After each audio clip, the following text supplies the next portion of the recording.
Back when I was studying for the LSAT, I made every mistake in the book, every mistake you could imagine, and as a result, my practice test scores stayed low for far too long, hovering around the low 150s, test after test. My scores just would not go up.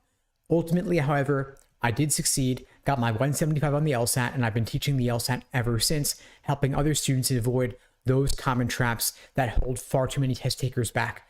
Today, I'm going to share with you the 3 biggest traps I personally made and that I see far too many students out there making as well, in the hopes that you can learn from my mistakes and avoid these common traps in your LSAT journey.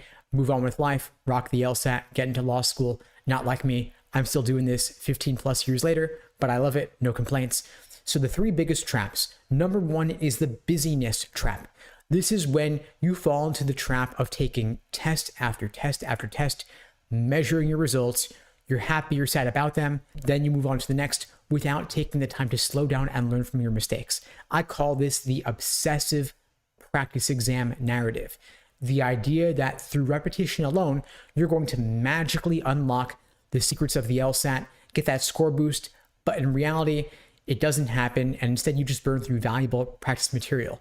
Instead, you've got to take the time to slow down and learn from your mistakes. Of course, there are 94 numbered exams in the old format with logic games. There are roughly 58 exams in the new format without logic games. You're going to burn through them faster than you'd think either way. And of course, you want to save some of these tests to be able to properly measure your results after you've already built the foundation. But you don't want to jump ahead to measuring until you've actually learned the basics of the test. So number 1 mistake is the busyness trap.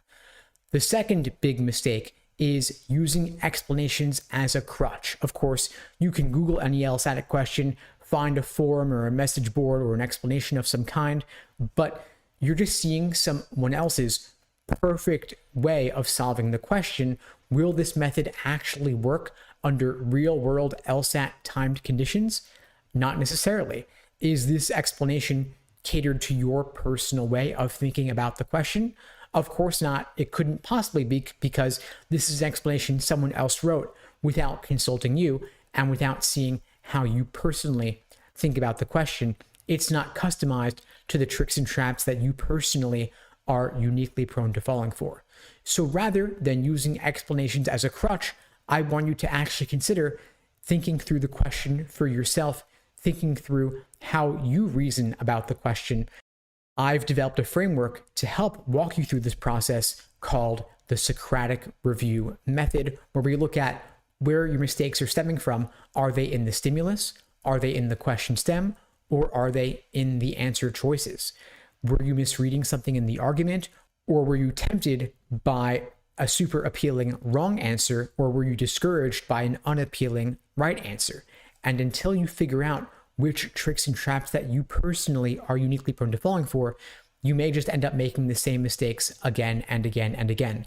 Of course, at LSAT Unplugged, we help walk you through this Socratic review method framework so that you will be able to avoid making the same mistakes again.